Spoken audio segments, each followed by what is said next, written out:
ఈ జీవితంలో ఒక పెద్ద కఠినమైన సత్యం ఏంటో తెలుసా? మనము ఫ్రెండ్ అని నమ్మి ఎన్నో విషయాలు షేర్ చేసుకున్న వ్యక్తి మనతో మనస్పర్ధలొచ్చాక మన శత్రువు దగ్గరికెళ్ళి, మన శత్రువుతో చేతులు కలిపి మనం చెప్పినవన్నీ మన శత్రువుకి చెప్పడం. మనుషులు అల్టిమేట్‌గా ఎవరి కోసం వాళ్ళు జీవిస్తున్నారు. నాకు ఎంత క్లోజ్ పర్సన్ అయిన ఒక వ్యక్తి అల్టిమేట్‌లీ వాళ్ళు వాళ్ళ కోసం జీవిస్తున్నారు కదా! మనిషి అతని స్వార్థం అతను చూసుకుంటాడు. పక్క వాళ్ళ గురించి మనిషికి సెకండరీ, అతని స్వార్థం అతనికి ప్రైమరీ.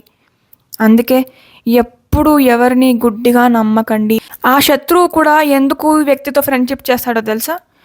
ఈ వ్యక్తి దగ్గర నా శత్రువుకి కావాల్సిన ఇన్ఫర్మేషన్ ఉంది నా గురించి. అందుకని యాక్సెప్ట్ చేస్తాడు. ఆ ఇద్దరు శత్రువులు కలిసిపోయారు. ఆ ఇద్దరు శత్రువులు కూడా కొట్టుకొని విడిపోవచ్చు. అసలు ఒక మనిషికి శత్రువులు అనే వాళ్ళే ఉండకూడదు. అలా ఉంటే చాలా మంచిది.